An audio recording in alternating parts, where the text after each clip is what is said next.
3절까지를 읽어줄게요. 마귀의 괴계를 능히 대적하기 위하여 하나님의 전신갑주를 입으라.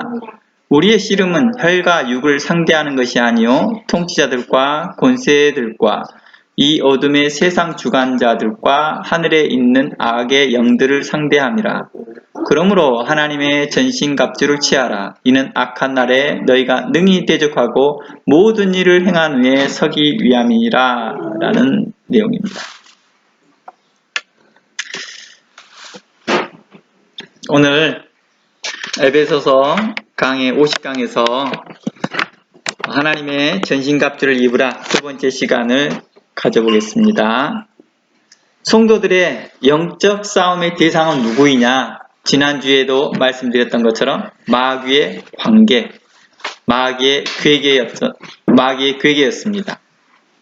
이 마귀의 관계는 에베소서 4장부터 이야기하는 것, 곧 성도들을 특히 연약한 성도들을 유혹한 간사한 말과 교훈과 세상 풍조로 나타납니다. 이를 통하여서 성도들에게 거짓된 삶을 살게 합니다. 그리스도인으로서 살면서도 계속해서 의롭지 못하고 선하지 못하고 공의롭지 못하고 정직하지 못한 삶을 살아가는 그들에게 대하여서 하나님께서는 근심한다. 하나님의 성령이 근심한다. 또 성도로서 합당하지 못하다. 그러므로 너희는 성도로서 합당행해라 라고 사도 바울은 그들에게 권면하고 책망하였습니다. 마귀의 관계, 마귀의 이 괴계는요, 이러한 유혹된 말과 거짓된 말과 거짓된 사상을 가지고 믿음이 연약한 성도들을 공격합니다. 그리고 그들의 생각을 흔들기 시작하고 그들의 마음에 가지고 있는 것들을 흔들기 시작합니다. 그런데요, 연약한 성도들에게만 공격하느냐? 그게 아니었습니다. 연약한 성도를 첫 번째 그들에게 타켓을 두고 결국엔 그들을 통하여서 교회 공동체 전체를 흔들고 있더라는 것입니다. 처음에는 작은 것부터 시작합니다. 그리고 무너지기 시작하더라는 것 전체가요. 성경에도 여우를 표현하면서요, 여우가 포도나무 울타리를 구멍을 뚫는데요, 작은 구멍부터 뚫기 시작해서 포도나무 전체를 파멸시키는 내용을 성경은 이야기하고 있습니다. 이처럼 마귀의 관계는요, 작은 연약한 사람들부터 타켓을 두고 있는 것 같습니다. 동물의 왕국을 보더라도요, 우리는 쉽게 그런 것들을 알 수 있습니다. 가장 연약한 자를 공격합니다. 그리고 세상 사람들도요, 전쟁을 할 때요, 가장 약한 부위가 어딘지를 찾아나가고 그걸 전술적으로 공략하는 것이 바로 전술이라고 합니다. 그리고 일반적으로 우리가 많은 스포츠 경기에서 격투기 선수들도 또한 그런 것들을 연구합니다. 축구도 마찬가지 상대방의 진영의 가장 약한 부위를 공격합니다. 사단도 성도들의 이 중에서 교회 안에서 공동체 중에서 가장 연약한 성도들에게 미님이 연약한 성도들에게 대하여서 그들의 세상의 풍조와 간사한 말로 유혹하여서 또 거짓된 교훈으로 그들을 유혹하여서 공동체 전체를 흔들게 한다는 것입니다. 결국 이처럼 연약한 성도를 통해 교회 전체를 흔들어 분열을 야기시키고 결국 하나님을 믿는 믿음 안에서 떠나버리게 한다는 것입니다. 하나님을 믿는 그 믿음에서 떠나버립니다. 하나님의 언약에서 떠나버리게 하고요. 그 약속의 말씀에 대해서요, 신뢰감을 잃어버리게 하더라는 것입니다. 우리는 이러한 부분들을요, 구약에 있는 성경을 통해서 한번 점검해 보려고 합니다. 오늘날 교회 안에 많은 분쟁과 다툼과 어려움들이 있는 이유들이요, 바로 이 마귀의 괴계를 통하여서 연약한 성도를 공격하고 그 연약한 성도들은 그들의 거짓된 교훈과 풍조와 세상의 말로 인하여서 부풀려진 말로 인하여서 그들은 교회 안에서 불의한 위치에 속하여서 교회를 흔들고 있더라는 것입니다. 오늘날 그 세상의 풍조가 뭘로 나타나고 있느냐? 바로 정치적 이념으로 나타나고 있더라는 것입니다. 나라를 위한답시고 거짓된 가짜 뉴스를 보내고, 그래서 성도들 안에서 분열을 조장하고 있더라는 것입니다. 제가 원처치에 또 페이스북에 올려놨던 오늘날에 많은 사람들이 절제치 못하고 의롭지 못하여서 오늘날 정치적인 내용을 카톡방이나 또 공공의 장소에서 그들이 발언하는 것들을 보면서 오늘날 교회가 이념전쟁으로 나뉘어지고 있다는 것입니다. 오늘 한국의 땅을 보십시오. 우리가 신천지가 코로나를 전파하는 데 있어서 일조한다고 해서 우리는 그들에 대해서 멸시하고 공격하였고 전 국민이 나서서 들고 일어났습니다. 그때 한국 기독교는 그 일에 함께 일조하였습니다. 근데 지금의 모습은 어떻습니까? 기독교 정당이라고 하고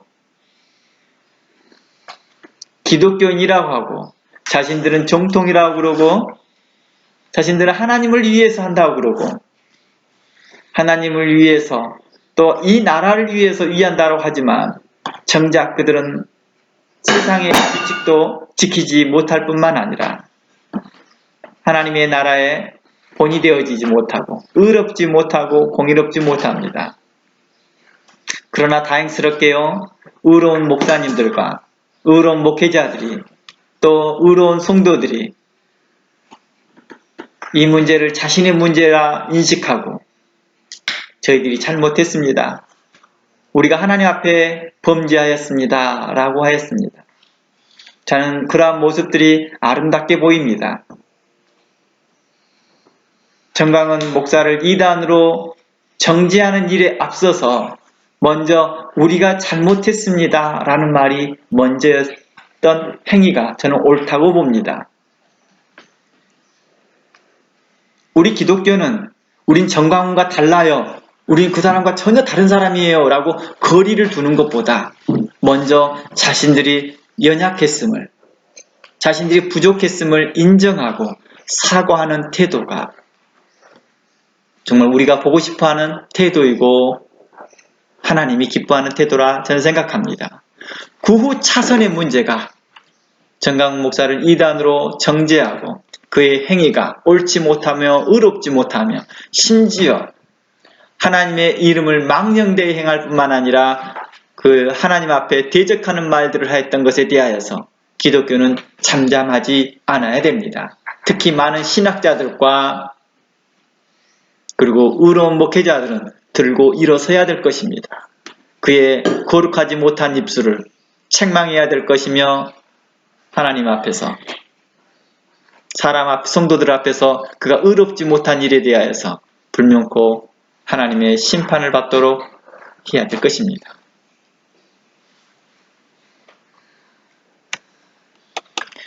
오늘 말씀을 통하여서 마귀의 이 괴계가 가장 연약한 성도들 통하여서 오면서 교회 공동체 전체를 흔드는 이 모습의 한 예가 구약의 말씀을 살펴보면서 좀 더 우리가 바르게 이해했으면 좋겠습니다.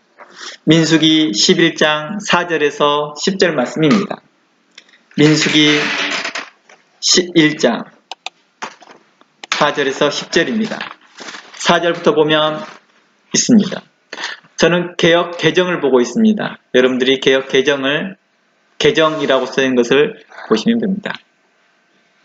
4절부터 보면 이스라엘 중에 섞여 사는 다른 인종들이 탐욕을 품매 이스라엘 자손도 다시 울며 이르되 누가 우리에게 고기를 주어 먹게 하랴.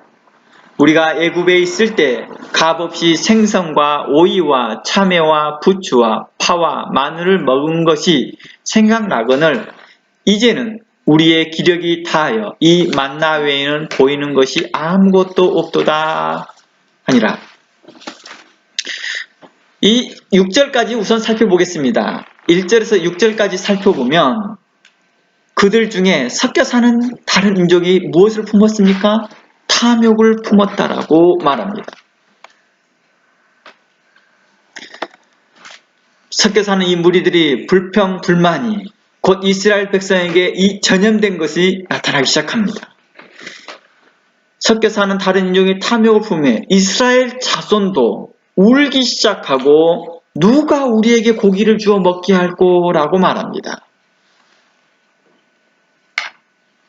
여기서 특히 이스라엘 백성들이 울다라고 하는 이 말은요, 히브리어로 이해해보면 몹시 한탄하며 통곡하다라는 뜻을 가지고 있습니다. 이 울다라는 뜻이 몹시 한탄하며 통곡하다는 뜻이 내포되어 있다는 것입니다. 즉 이스라엘 백성들은 그들이 과거에 즐거웠던 음식들을 못내 아쉬워하며 현 생활을 비관하고 낙담하면서 한탄과 후회와 불만 섞인 통곡으로 울음을 터뜨렸던 것입니다. 왜 우리가 애굽을 나왔던 거? 왜 우리가 모세의 말을 듣고 나왔던 거 하며 한탄하고 후회하는 모습이라고 볼 수 있는 거겠죠. 이처럼 죄는 전염성과 파괴성이 강하여 온 공동체를 일시에 불신과 파멸의 상태로 이끌고 말았다는 것입니다. 처음 탐욕은 적은 무리에서 시작되었습니다. 그러나 이제는 온 이스라엘 백성들이 그 어려움에 그 어리석음에 그 죄악에 함께 편승하고 있다는 것입니다. 그러면서 그들이 뭘 품었다고요? 탐욕을 품었다고 말합니다. 이 일에 대하여서 10절 말씀에 이렇게 말합니다. 10절 말씀에 백성이 온 종족이 다 각기 자기 장막에서 우는지라. 그러니까 이제 모든 사람이 자기 장막 안에서 나오지 않고 울고 있다는 것입니다. 이 운다는 것이 뭐라고 말했어요? 한탄하고 통곡하면서 울고 있다는 것입니다. 이게 너무 기가 막힌 사안 아닙니까? 제가 이곳에 있으면서 자녀 상담을 다른 성도들의 자녀 상담이나 또 대부분 자녀 상담이죠. 자녀 상담을 하다 보면 이 자녀들이 한탄을 하는 경우고 통곡을 하는 경우가 있어요. 반대로 부모가 한탄을 하고 통곡하는 경우도 봤습니다. 이 두 경우를 보면은요, 희한하게 그들은 탐욕을 품고 있더라는 것입니다. 그들이 탐욕을 품고 있더라고요. 부모는 자식에게 욕심을 내고 자식은 자신의 욕심에 대하여서 이끌려서 탐욕을 품고 있더라고요. 그러면서 그러한 말들을 논리적으로 표현하고 있더라는 것입니다. 물론 그 논리가 논리답지 못한 논리죠. 그래서 그들을 상담하면서 그들의 합당하지 못한 논리를 깨어 부숴주고 그에 대해서 의롭게 바르게 설명해 주는 것이 또한 목회자로서의 역할이었던 것 같습니다. 그러나 여전히 마음에 의롭지 못하고 회개치 못한다면 그들은 이러한 의로운 말들조차도 거부하고 무시하더라는 것입니다.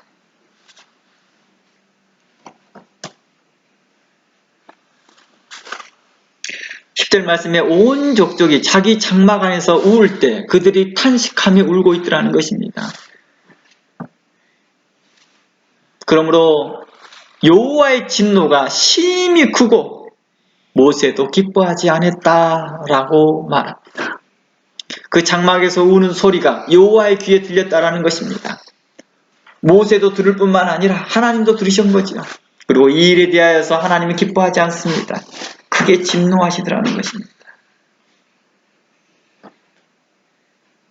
자신들은 합리적인 이유와 합리적인 논리를 설명할 줄 모르나 자세히 들어보면 비합리적인 말을 하고 있다는 것입니다. 어리석고 비합리적인 말로 그는 그것이 자칫 자신들이 하는 말이 연결이 말이 워드가 연결되니까 마치 그 말이 논리적인 것이라고 스스로 착각하고 있다는 것입니다. 저기 그들의 탐욕의 언어를 쓰기 때문입니다. 많은 사람들이 화가 나면은요, 말이 논리정연해진다고 합니다.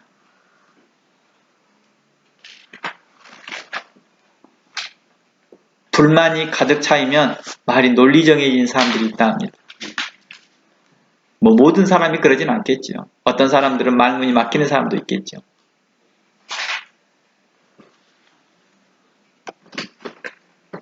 그들은 나름의 논리적인 말을 했을지도 모르겠습니다.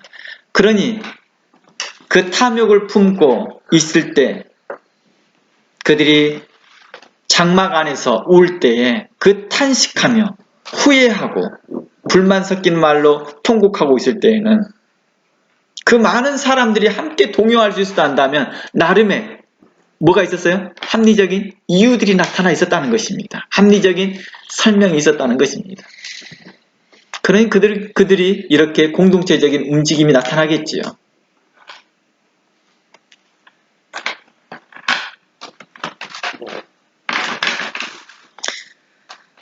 그러면서 뭐라고 말합니까? 이렇게 말합니다. 누가 우리에게 고기를 주어 먹게 하냐? 4절 말씀에 그들이 울며 가로되 누가 우리에게 고기를 주어 먹게 하랴? 말합니다. 우리가 애굽에 있을 때는 값없이 생선과 오이와 참외와 부추와 파와 마늘을 먹었거늘 이제는 우리의 기력이 다하여 이 만나 외에는 보이는 것이 아무것도 없다라고 그들은 말합니다. 광야에 나오다 보니까 그들이 먹을 고기가 없다라고 말하는 것입니다. 이스라엘 백성들은요, 실상 출애굽할 때 많은 가축들을 몰고 나옵니다. 많은 가축을 가지고 나와요. 그러나 이 가축들을 가지고 나왔다고 해서 이 가축들을 자신들이 임의대로 먹지는 못했던 것 같아요.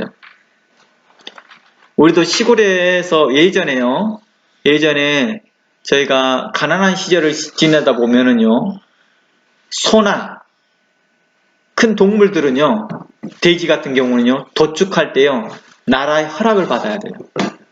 나라의 허락을 받아야 됩니다.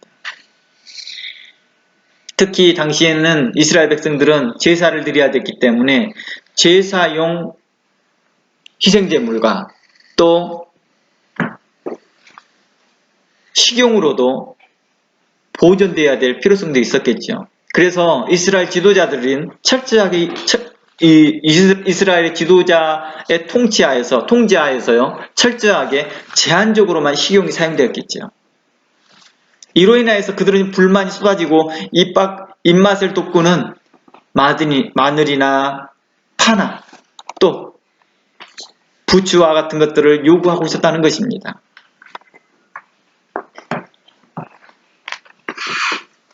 바로 이러한 것들이 그들에게 입맛을 돋구는 것들을 찾아가고 있더라는 것입니다. 제가 이런 말들을 하거든요. 덜 고생해서 그러는 것 같다라고 하더라고요. 정말요, 기근을 겪는 사람들을 보면은요, 자신들에게 현재 한 끼를 먹는 것에 감사하더라고요. 하루에 한 끼를 먹는 것을 정말 감사히 여기더라고요.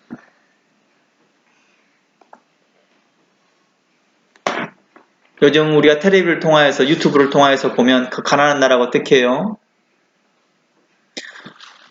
한 끼를 만들어 오는데요. 이것을 한 사람 양밖에 안 되니까 물을 부어서 4사람, 6사람이 먹을 수 있는 분량으로 만들더라고요.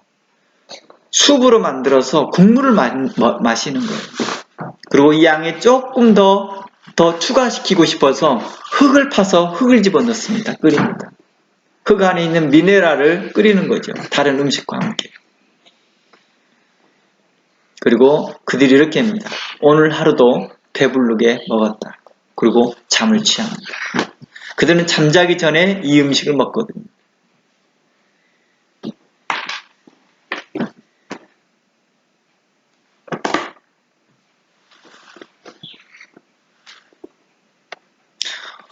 요즘 코로나로 인해서요, 먹지 못하는 자들이 참 많습니다. 그런데요, 제가 참으로 안타까운 것은요, 가끔씩 페이스북이나 다른 카툰방에 보면, 아, 나 이거 먹고 싶은데, 이거 배달이 안 돼요. 나 저거 먹고 싶은데, 저거 뭐 식당 안 열어요. 우리가 너무 풍요하다 보니까 그런 불평불만이 나오는 것 같습니다.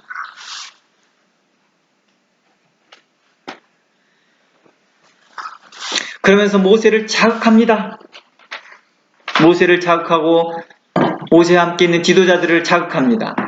우리가 애굽에 있을 때는 값없이 생선과 오이와 참외와 부추와 파와 마늘을 먹었다라고 말합니다. 실제로 그들이 먹었거든요. 그리고 실질적으로 값없이 먹었습니다. 그런데 문제는요, 값없이는 먹었을지는 모르지만 여기에 대한 대가는 충분히 또 다른 방식으로 치루었다는 것입니다. 그들은 힘든 노동을 통한 대가로서 먹었던 음식입니다. 그러니 이러한 표현들은 그들이 스스로 과장된 표현이라는 것을 알 수 있습니다.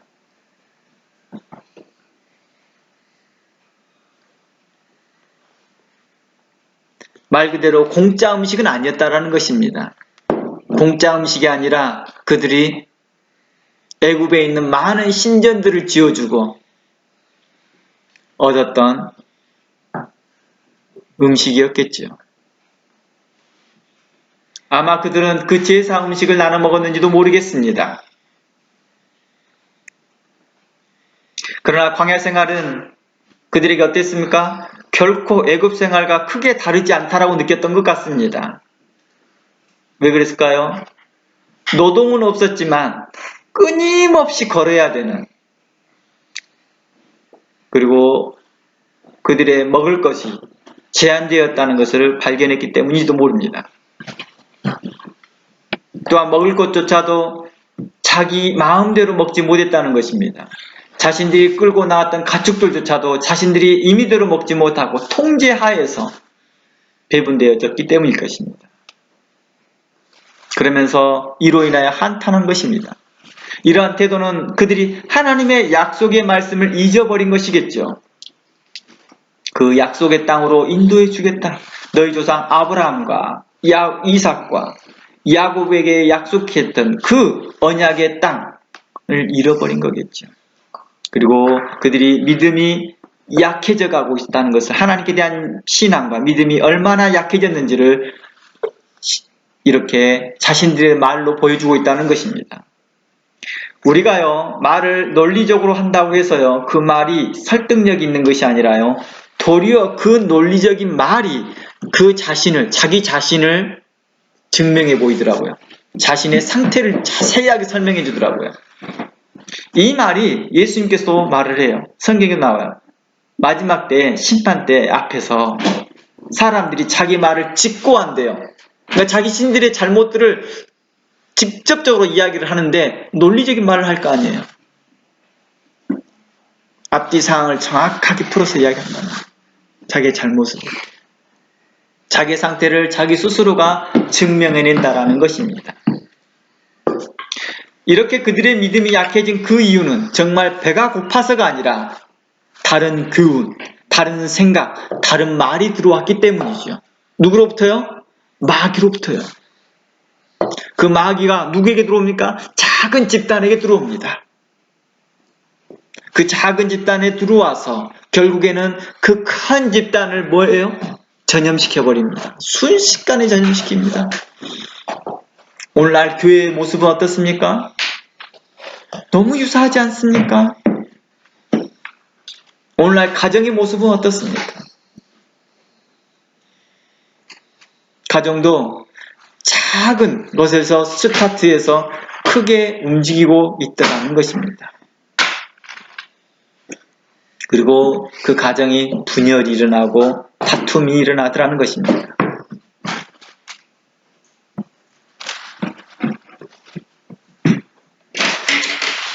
그들의 믿음을 흔들리게 한 이유는 이러한 강교한 말과 마귀의 괴계만이 아니라 더 문제는 그들이 그러한 말에 흔들릴 수밖에 없는 믿음의 수준 때문이라는 것입니다.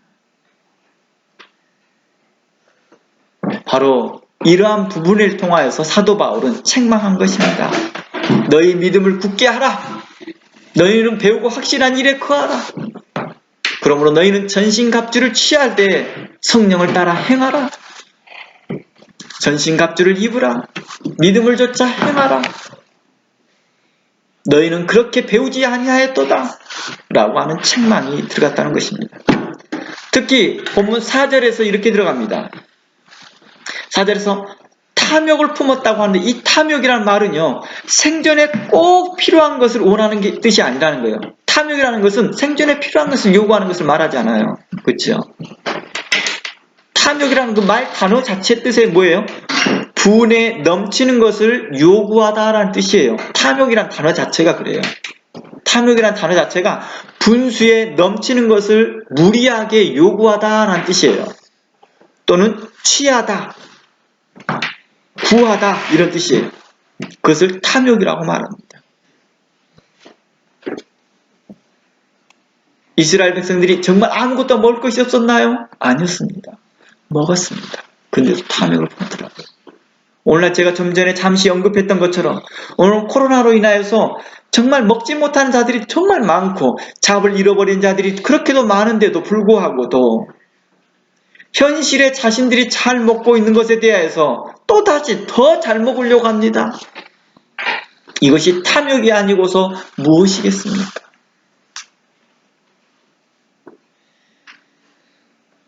도리어 가난한 자들과 소외된 자들에게 대해서 그들을 어떻게 돌아볼 것에 대해서 심각하게 고민해 본 적이 안 한다는 것입니다.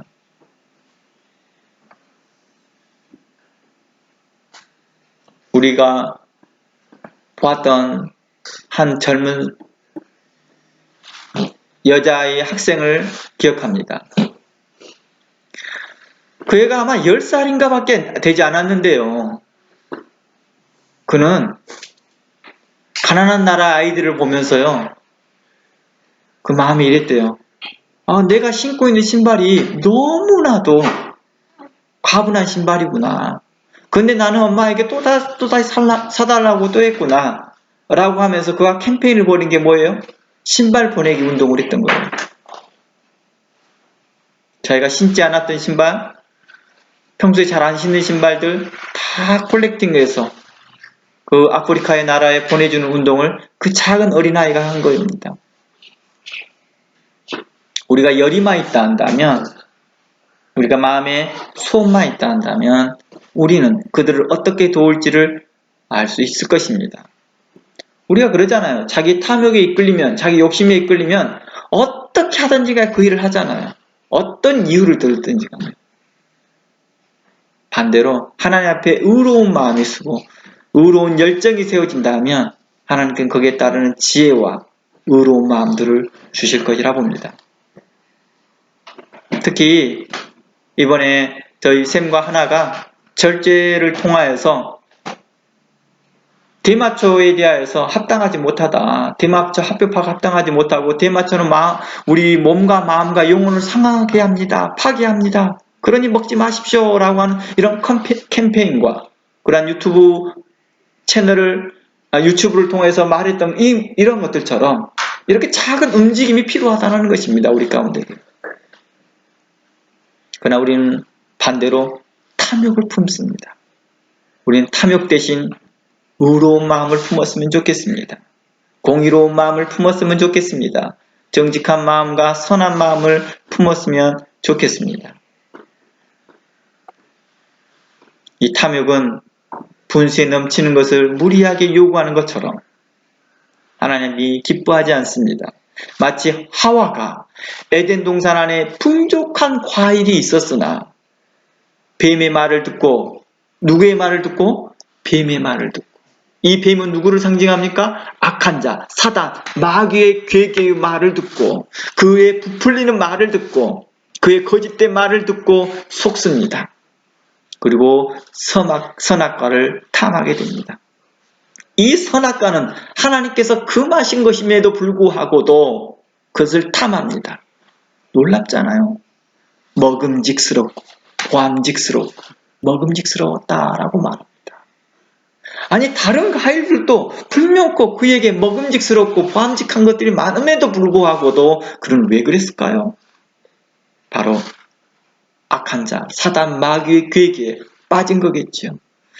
하나님의 그 언약의 말씀, 그 약속의 말씀, 하나님께서 금하신 그 말씀에 대하여 믿음을 두지 않았기 때문이죠. 믿음을 굳게 붙지 않았기 때문이죠. 이러한 욕심은 끝내 파멸을 가져오고 모든 사람에게 좋지 않은 영향을 미치다는 것입니다.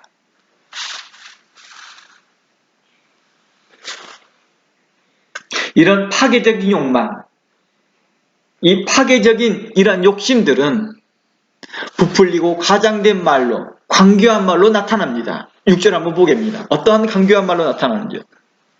6절 말씀 가봅니다. 이제는 우리의 기력이 다하여 이 만나 외에는 보이는 것이 아무것도 없도다 라고 말합니다. 얼른 듣기에는 정말 공감을 이룰 수 있는 말 같습니다.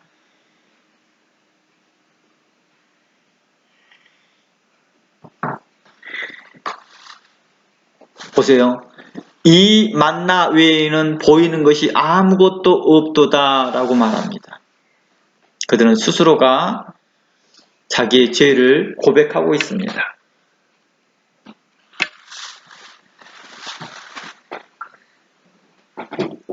기력이 쇠했다라는 말은 무엇이냐면 몸과 마음의 의욕이 상실되었다라는 것입니다.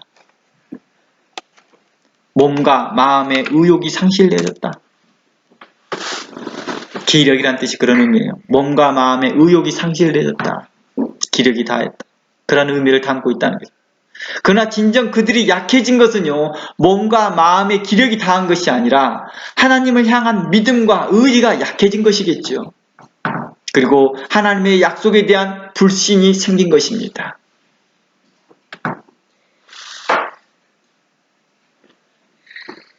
모세가요, 하나님께 열의를 갖고요, 하나님과 함께 했을 때는요, 40일 동안 시내 산에 있을 때 그는 먹지도 않았는데도 그 기력이 쇠하지 않았어요. 도리어 얼굴에 광채가 나고 그 몸에 광채가 나서 사람들이 모세의 얼굴을 주목하여 볼 수가 없었다는 것입니다.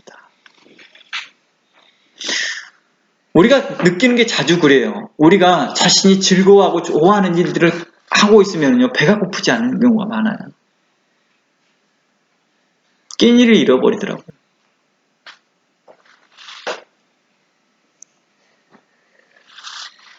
바로 그들은 기력이 다했다라고 하는 그 말 자체는 그들은 진짜 몸과 마음이 약해진 것이 아니라 하나님을 향한 믿음과 의지가 약해진 것이고 하나님의 약속에 대하여서 불신하게 되어진 것을 말하고 있는 것입니다. 자기 스스로가요.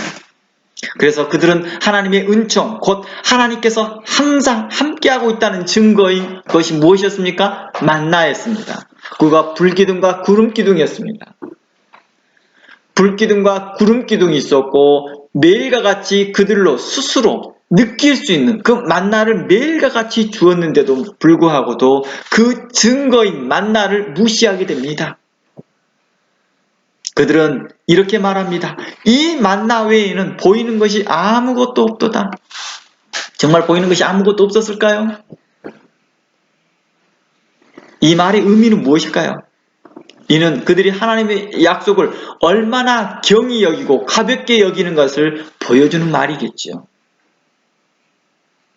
여기에서 이 만나 외에는 아무것도 없도다라는 것을요, 다른 본문에서는요, 다른 성경에서는 하찮은 음식이라고 표현합니다. 이들이 이 만나를 얼마나 만나에 대해서 가볍게 여기는지요, 광야 생활하는 중간에 계속해서 이런 말들을 해요. 만나에 대해서 불평불만을 계속 말하거든요. 이 만나가 신약에 와서는 하나님의 말씀도 이해되어졌고, 이 만나가 오늘날에 선포되어지는 말씀으로도 이해되어집니다.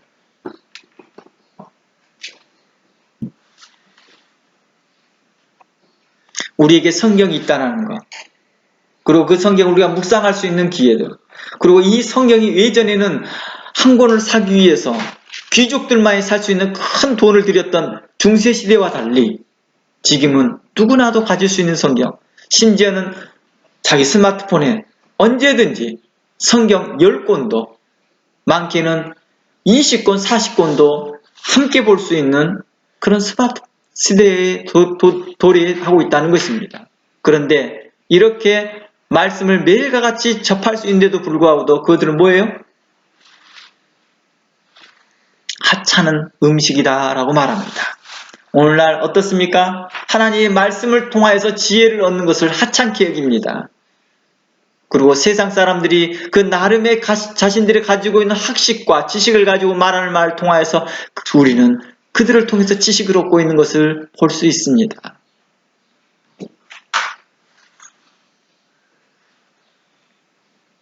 민수기의 말씀 보면 21장에 보면 그들이 박한 음식이라, 하찮은 음식이라 이렇게 표현하고 있다는 것입니다. 오늘날 우리는 어떻습니까?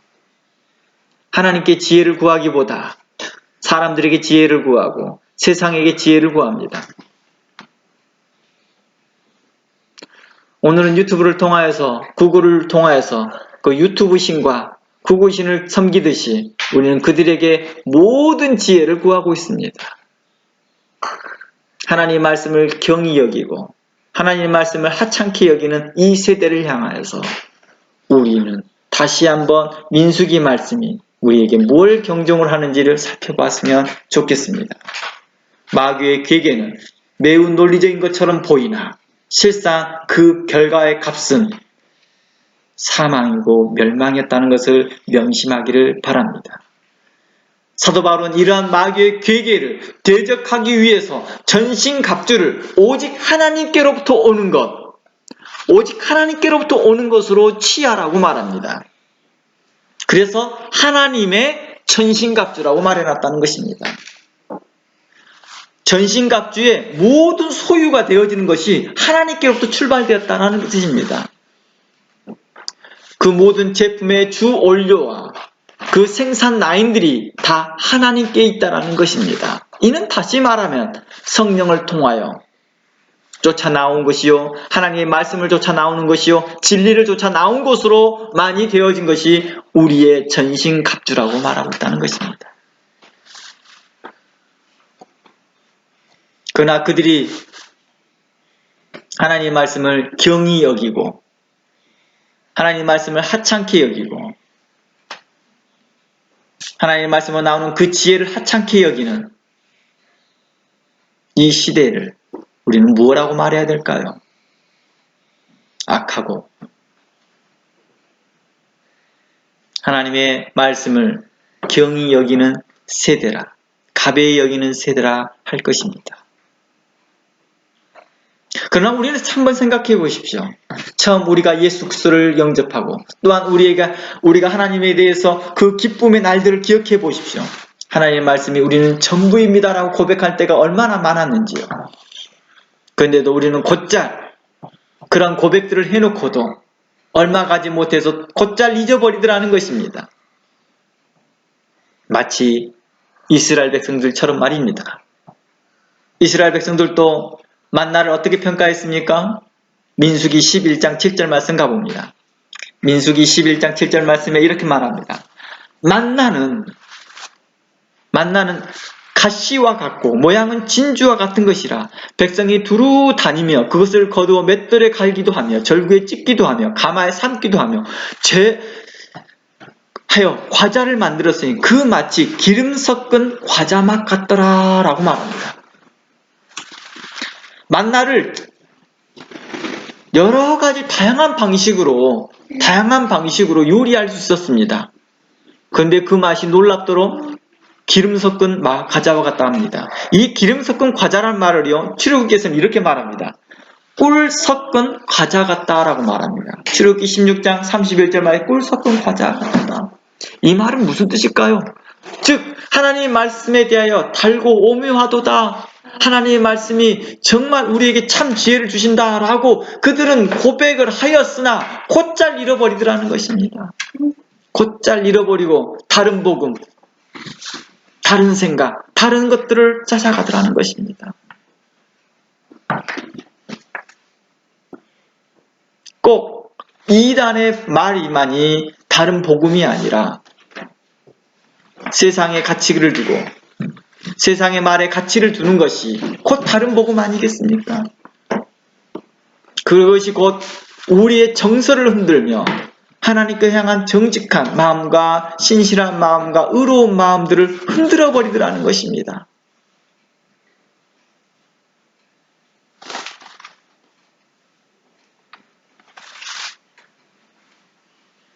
우리가 하나님 앞에 의롭게 행해야 될 것입니다. 그들이 하나님을 향하여 모세를 향하여 이 박한 음식밖에는 이 하찮은 음식밖에는 없도다라고 하는 말은 그들은 이미 하나님의 은총을 구원의 은총을 멸시하고 있는 행동이라는 것입니다. 하나님께서 그들의 백성들을 애굽에서 종살이했던 그들을 400년간 종살이했던 그들을 출애굽시켰던 구원시켰던 그 은총을 잃어버린 것과 같습니다.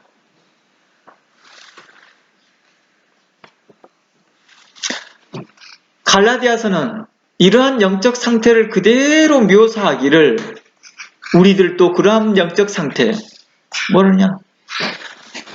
갈라디아 1장 6절 말씀에 그리스도 예수의 은혜로 너희를 부르신 이를 이같이 속히 떠났다는 거예요.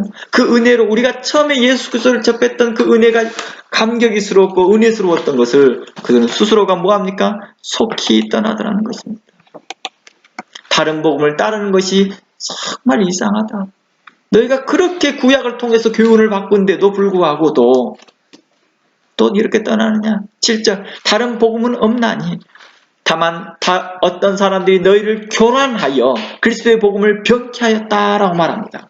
여기서 보면 다만 어떤 사람들이 너희를 교란시켰다라고 말합니다. 교란이라는 건 뭐예요? 혼란스럽게 만들었다는 것입니다. 그리하여 그리스도의 복음을 변하게 해버렸다. 이 말은 그리스도의 복음 자체가 변했다는 뜻이 아닙니다. 그리스도의 복음에 대한 믿음을 뭐예요? 희석시켰다. 사라지게 했다. 흔들리게 했다. 요동치게 했다. 변질되게 했다라는 뜻입니다. 그들이 이렇게까지 하나님께 주신 구원의 은총을 멸시한 이유는 결국 믿음이 없기 때문이었습니다. 그들의 믿음이 차츰차츰 사라지기 때문입니다. 이 믿음이 사라진 이유가 뭐라고요? 다른 말들을 귀 기울이기 때문이죠. 하나님 말씀에 대하여서 그들이 하나님의 그 약속의 말씀에 대해서 믿음을 합하지 못했기 때문이죠. 특히 4절에서 그들의 마귀의 관계에 속아서 어리석은 말을 할 때에 그들은 하나님에 대한 신앙과 믿음이 흔들리고 또 흔들려서 그들은 이제 이렇게 표현합니다. 누가 우리에게 고기를 주어 먹게 할 것인가? 이렇게 말합니다. 이스라엘 백성들은 이렇게 말하는 거죠. 누가 우리에게 고기를 주어 먹게 할 것인가? 예, 하나님에 대한 근본적인 문제를 가지고 이야기합니다. 이 말이 무슨 뜻인지 아세요? 매일 하루도 빠짐없이 내리는 만나에 대해서는 타성에 젖어버린 것입니다. 타성에 젖은 거예요. 익숙해진 거예요. 그냥 자기한테 그냥 자기가 그냥 잘해서 그냥 자기가 열심히 살아서 더 많이 걷고 그냥 열심히 만들어서 과자 먹는 거라고 생각하고 있는 거예요. 우리가 한순간 한순간 호흡하고 있는 게 하나님의 은총인 것을 잊지 않았으면 좋겠습니다. 우리가 실상 태어나는 순서는 있어도 죽은 순서는 없다라고 하는 말들을 우리는 잘 압니다. 우리 호흡이 언제 끊을지를 아무도 모릅니다. 저도 개인적으로 교통사고를 2번을 나면서요. 그 호흡이 언제 끊을지 아무도 예상하지 못했습니다. 그러나 하나님께서 저를 긍휼히 여기사 보존해 주사 지금까지 저를 이렇게 호흡 있게 하심을 감사하는 것입니다. 저만일까요? 아닙니다. 저를 속한 가족들과 저를 사랑하는 가족들과 특히 아내와 자녀들이 함께 하나님께 감사한다는 것입니다. 저는 이러한 자녀들과 아내를 통하여서 이번에 또 생일을 축하를 받을 때에도 또한 감사가 나올 수밖에 없는 것입니다. 하나님의 은총이 아니고서는, 하나님의 복이 아니고서는 어떻게 내가 이러한 자녀들을 앞에서 축하를 받을 수 있었고 아내를 통하여서 이렇게 사랑을 받을 수 있었을까라는 생각을 하는 것이죠. 이게 바로 하나님께 향한 간절한 마음과 하나님께 향한 의로운 마음에서 우리는 이러한 고백들이 나와야 될 것입니다. 그런데 그들은 이렇게 말합니다. 누가 우리에게 고기를 주어 먹게 할 것인가? 이는 그들은 하나님에 대하여서 대적하는 마음들이, 그 불만들이 나오고 있다는 것입니다. 만나를 누가 줬습니까? 하나님이 줬습니다. 역대 성경의 역사 가운데서 하나님께서 이처럼 이스라엘 백성들에게 대해서 은총을 베풀 때가 있었습니까? 하루도 쉬지 아니하고 40년 동안 만나를 내리신 그 하나님을 보십시오. 근데 그들은 모릅니다. 누가 먹게 할꼬? 이 말은 무슨 뜻이에요? 곧 하나님이 아니더라도 누구 고기 주실 분 있나요? 하는 말이에요. 이 말이요.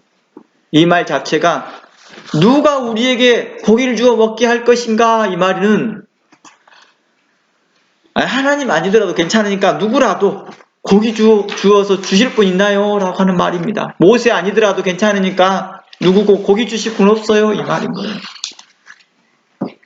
선동하는 것이고 과장하는 것이고 억지를 부리는 것입니다.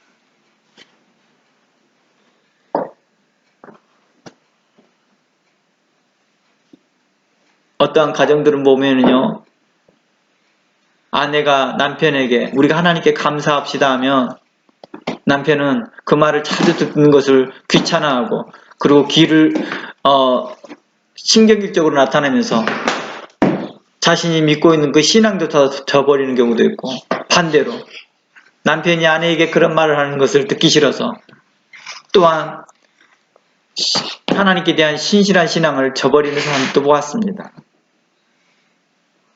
누구라도 괜찮다. 그 주실 분 있으면 내가 누구라도 섬기겠다는 뜻처럼 보이게 합니다. 이는 곧 복 주신다면 이방 신앙을 붙들겠다는 의지와 마음인 것이죠. 오늘날 우리의 모습은 어떤가요? 자식 좋은 대학 보낼 수 있다면 무당에게 부적이라도 받고 싶어 합니다.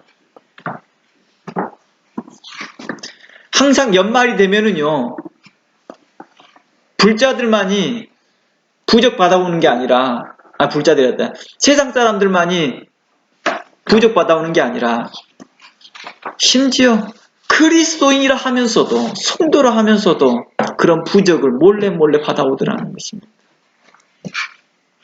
또 좋은 며느리, 좋은 사익감을 갖고 싶어서 무당을 찾아갑니다. 무당을 찾아가서 뭐예요? 뭐 보는 거 있잖아요.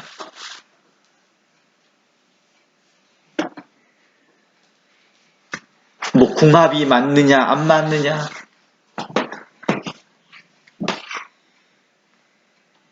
심지어 사주팔자를 보면서도 이것은 과학적이다 라고 말하는 자들도 있고, 어떤 사람들은 요즘은 사주팔자는 목회자들도 다 봐, 이렇게 하면서 거짓말로 성도들을 뭐예요?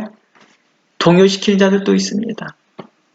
물론 목회자들도 사주팔자를 보고 있더라고요, 정말로. 그러나 정말 모든 목회자들이 그런가요? 아닌데도 정말 사주팔자가 과학적인가요? 그렇지 않은데도 불구하고도 그들은 이러한 거짓말로 사람들을 속이며 사람들 그 말에 미혹당하여서 자신의 탐욕에 이끌려서 자신의 욕심에 이끌려서 그 말을 좋게 여기며 따라가더라는 것입니다. 신명기 18장의 말씀에 이렇게 말합니다. 신명기 18장 10절부터 보면 그의 아들이나 딸을 불 가운데로 지나가게 하는 자나 점쟁이나 길흉을 말하는 자나 요술하는 자나 무당이나 지는 자나 신접하는 자나 박수나 초혼자를 너희 가운데 용납하지 말라. 이는 용납하고 있기 때문이죠. 이런 일을 행하는 자들은 12절 모든 자를 여호와께서 가증히 여기시는 이런 가증한 일을 말미암아 내 하나님 여호와께서 그들을 내 앞에서 뭐하시리라? 쫓아내라고 말합니다. 쫓아내라.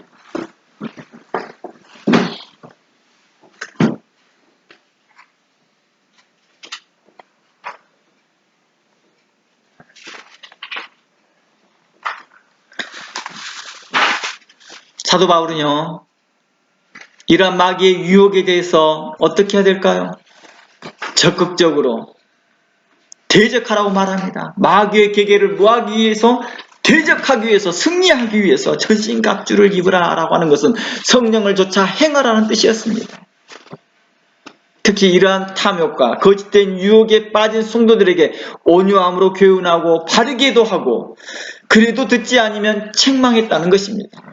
그래도 듣지 아니하면 공동체의 소외감을 갖도록 그들을 이방인같이 여기도 했다는 것입니다. 그래도 듣지 아니하면 그들에게서 뭐하라? 돌아서라! 그들을 떠나버려라! 이렇게 말하고 있다는 것입니다. 그리스도인은 각 개인이 연약하고 어린아이에 머물러 있지 않아야 되는 것은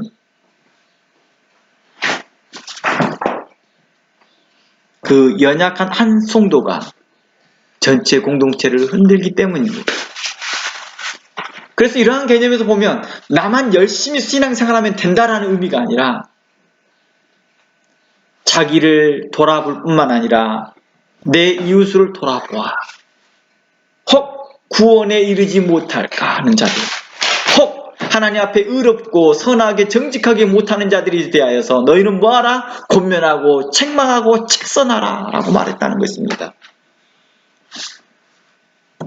그러므로 우리는 스스로가 장성한 분량에 이르도록 힘써야 될 것입니다. 만약 그렇지 못한다면 연약한 나로 인해서 한 개인으로 인해서 공동체에 악 영향을 미칠 수 있기 때문입니다. 의도하지 않았지만 나 연약한 믿음대로 그냥 냅두면서 나 상관하지 마세요 했지만 나 공동체에 아무런 영향을 안 미칠게요 라고 말은 했다 할지는 몰라도 마귀는 그를 그대로 두지 않는다는 것입니다.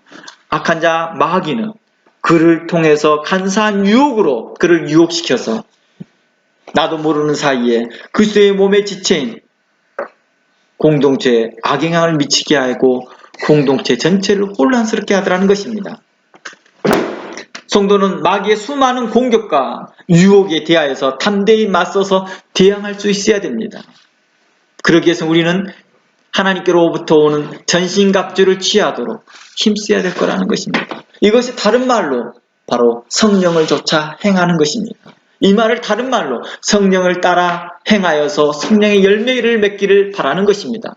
성령의 열매들은 나로부터 나오는 것이 아니고 나로부터 되어진 이 성령의 열매는 하나님께로부터 온 것이었다는 것입니다.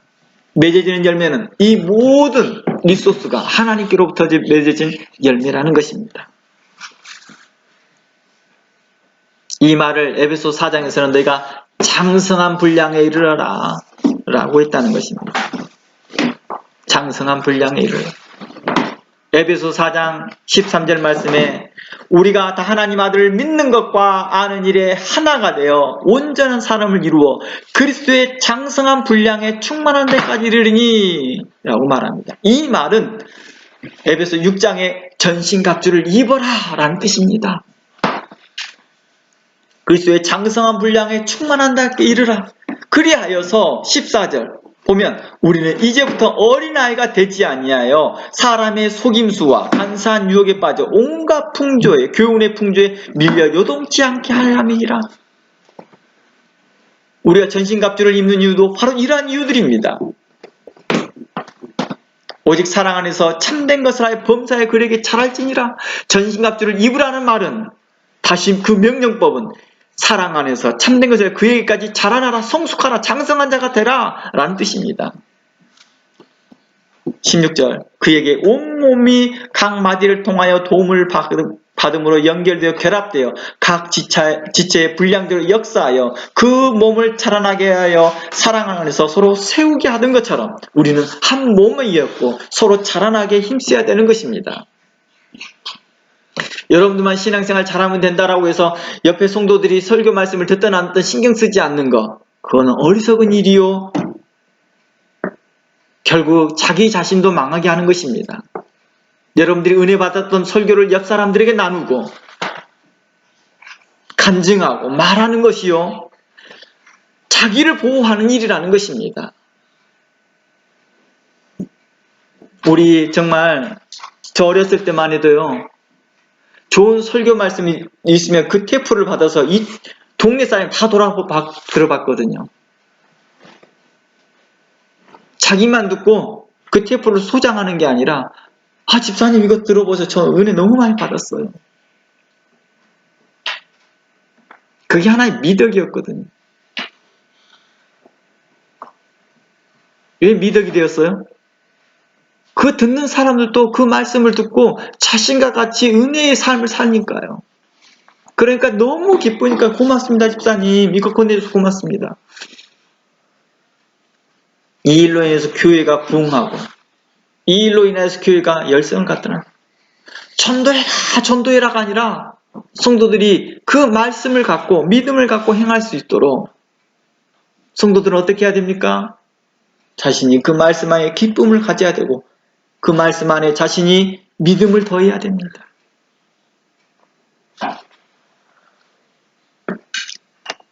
아, 나는 좋은 교회 선택했어. 그걸로 끝나지 말고 그 말씀에 여러분들이 그 마음에 믿음으로 합해야 된다는 것입니다.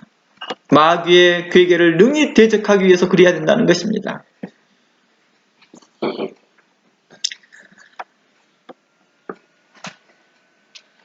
이사야는요, 하나님께서 이사야에게 이렇게 말합니다. 당시에 이사야는요, 하나님 말씀을 선포하는데요, 하나님 말씀이 거부되어졌습니다. 이사야를 선지자로도 인정하지 않을 뿐만 아니라 이사야를 통하여 선포되는 그 말씀들은 백성들은 무시하기 시작합니다. 그리고 그 활동도, 이사야는 그 활동도 점점 제약당합니다. 선지자로서 활동할 공간이 적어지기 시작한다는 거예요. 그들이 인정하는 사람이 없으니까요. 그런 상황에서도 이사야 선지자는 조금도 마음이 위축당하지 않았습니다. 왜냐고요? 하나님이 그와 함께 하였기 때문입니다. 그래서 하나님께서는요, 이사야에게 이런 말씀을 하십니다. 한번 봐볼게요. 이사야서 8장 18절 말씀입니다. 이사야서 8장 18절 말씀에 이렇게 말합니다. 보라, 나와 및 여호와께서 내게 주신 자녀들이, 이 말은 이사야가 고백하는 말입니다. 보라, 나와 및 여호와께서 내게 주신 자녀들이 이스라엘 중에 증표와 예표가 될 것이다 라고 말합니다.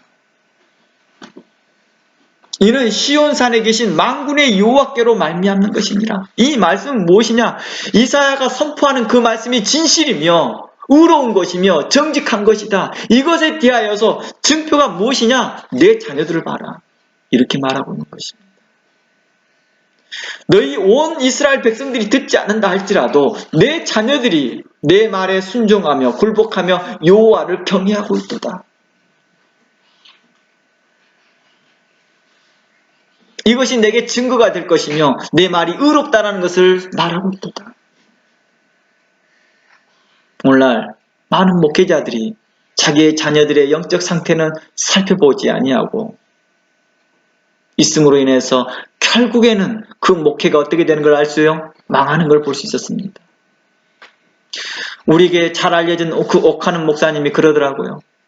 내가 은퇴하고 보니까 결국에는 가장 중요한 목회가 자녀들을 위한 목회인 것을 발견했다라고 말합니다. 오카노 목사님뿐만 아니라 다른 목사님, 은퇴하신 목사님도 그 말씀을 하시더라고. 그분 목사님, 유명하신 목사님도 잃어버렸네요.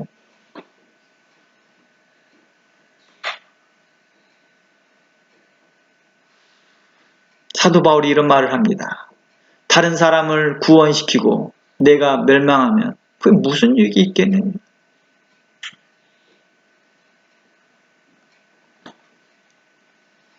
우리는 사단의 괴계음, 사단의 관계의 말로 속아 넘어가서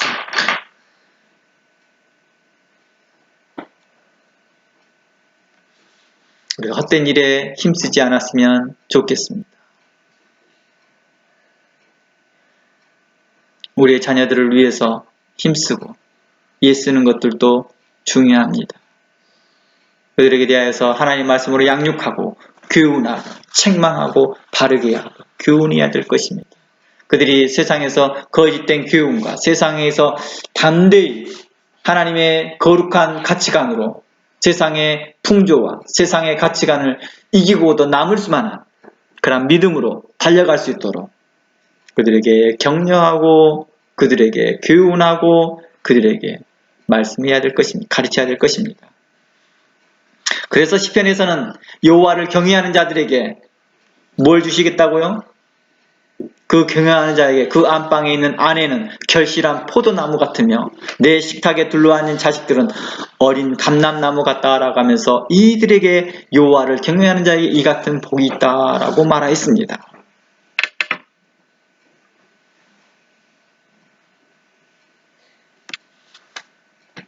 그러나 오늘날 어떻게 합니까?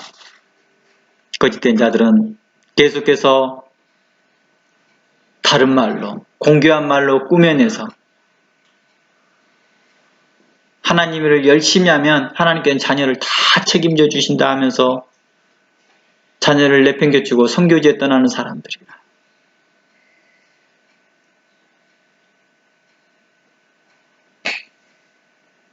가족을 내팽개치고 목회만 전념하는 사람들에게 대하여서 하나님께서는 그들에게 대해서 이렇게 책망하실 것입니다.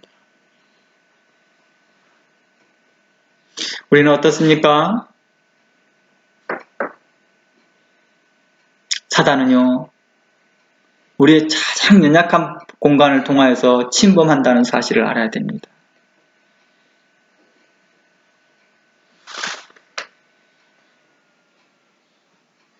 오늘날 내 자녀들이 중에서 제대로 양육받지 못하고 있는 자녀들이 있는가? 제대로 관심받지 못하고 있는 자녀가 있는지, 제대로 사랑받고 있지 못하는 자녀가 있는지 부모로서는 관찰하고 살피면서 하나님의 거룩한 말씀으로 지혜로 아이들을 잘 가르치고 훈련해야 될 것입니다. 이러한 훈련들이 가정 안에서 이루어지고 또한 이것이 목회자로서는 교회 안에서 이루어지면서 성도들 돌아보면서 혹시 교회 안에서 소외되어지고 돌봄받지 못하는 성도들이 있는지를 살펴보아야 할 것입니다. 목회자의 임무가 무거운 것은 자기 자녀들만 돌아볼 뿐만 아니라 교회의 모든 성도들도 함께 돌보아야 되기 때문에 그들에게는 하나님께서 특별한 은총을 베푸시고 그들에게 더 많은 지혜와 감당할 만한 힘을 허락하실 것이라 믿습니다. 그러기에 목회자로 부르셨던 것 같습니다. 하나님께서는 목회자로서의 하나님의 말씀에 담대하게 서게끔 하였을 것입니다. 또한 부모에게도 또한 하나님께서 이러한 능력을 허락하실 거라 믿습니다. 그러므로 우리가 하나님 말씀 안에 전심을 다하며 하나님 말씀에 듣는 것과 권하는 것과 가르치는 일에 전심전력을 다하기를 원합니다.